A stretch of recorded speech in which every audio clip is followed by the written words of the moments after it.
kulanti wacan daawadayaal halkaad naga daawanaysaan waa Runmal Media alaba halkan waxaan idinkugu soo gudbinaa xogii u dambeeyay guud ahaan dhacdooyinka caalamka qodobadaad ku daawan doontaan waxaa kamid noqonaya kulanti wacan daawadayaal ku soo dhawaada barnaamijka dhacdooyinka caalamka qodobada ugu waaweyn ee aad ku daawan doontaan waxaa kamid noqonaya madaxweynaha dalka Iran oo markii ugu horeysay ka hadlay sababaha Israa'iil iyo Mareykanka ay ugu adkaawayeen amaba ugu guuleysan waayeen Iran hadaba sababahaasi wuxuu ku sheegay iyo barnaamijka ku faahfaahin doona waxa sidoo kale barnaamijka inta aad daawanayso ku soo gudbin doona hogaamiyaha Kuuriyada Waqooyi oo ka dhawaajiyay in ciidankiisa badda uu ku qalabeyn doono hubka nuclear-ka halka hadalkaasi uu ka jeediyay sababihii ka dambeeyay ayaa muuqaalka ku faaqidi doona kama marna wafdigii ugu horeeyay ee Taliban oo markii ugu horeysay booqasho ku tagay xarunta midowga Yurub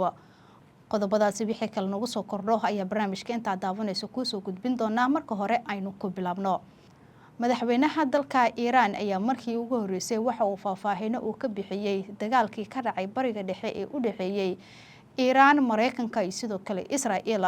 madaxweynaha dalka Iran oo ku sugan Pakistan ayaa ka hadlay arintaasi waxa uu sheegay amaba uu ka dhawaajiyay sababaha ugu waaweyn ee Israa'iil iyo Mareykanka ay ugu adkaawayeen Iran madaxweynaha dalka Iran ayaa waxa uu sheegay in Iran hadii aysan haysan lahayn gantaalada difaaca ay Mareykanka iyo Iran ay cagta u mari lahaayeen sidii Gaza oo kale waxa uu tilmaamay in caruurtii sidoo kale waayeelada aysan u naxariisan lahayn waxa uu sidoo kale madaxweynaha dalka Iran uu hadlayay hadaladiisii kamid ahaa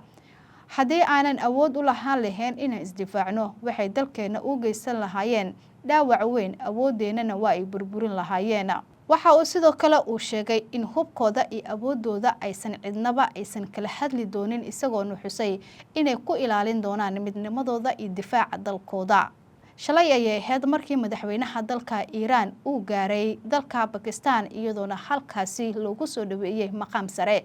waxaana garoonka diyaaradaha ee dalka Pakistan ku soo dhaweeyay mas'uuliyiinta ugu sarsareysa dalkaasi ugu horeeyo madaxweynaha dalka Pakistan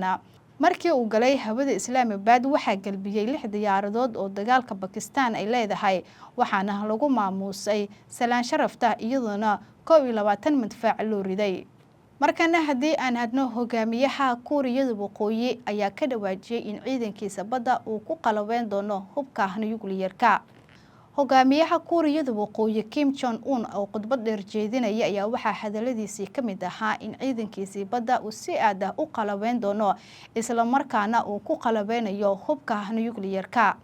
hadalkan ayaa hogaamiyaha Kuuriyada Waqooyi waxa uu ka sheegay munaasabad lagu soo dhaweynayay markab dagaal oo ku soo biiray ciidanka badda ee dalkaasi waxa uu sidoo kale Kim Jong Un uu shaaca uu ka qaaday qorshayaal kale oo lagu ballaarinayo ciidanka badda iyo sidoo kale qalabeyntooda dhinaca kale Kuuriyada Koonfureed ayaa soo bandhigtay qorsho ay ku doonayso in dalkeeda ku keento askar kasta oo gacanta Ukraine u gala oo kamid ah ciidanka Kuuriyada Waqooyi ee ka barbar dagaalama Ruushka waxaana Kuuriyada Koonfureed ay u muuqataa inay ka faa'iideysanayso dhibaatooyinka ay ciidanka Kuuriyada Waqooyi ay kala kulmayaan dagaalka Ukraine markana hadii aan ku soo gabagabeeyo wafdigii ugu horeeyay Taliban oo booqday midowga Yurub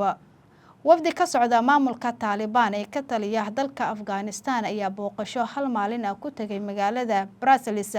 halkaasina waxay kula kulmeen saraakiil ka tirsan European Union sida ay sheegtay wakaalada wararka Reuters wadahadaladan ayaa waxa diiradda lagu saarayay arrimaha muhaajiriinta ee Afghanistan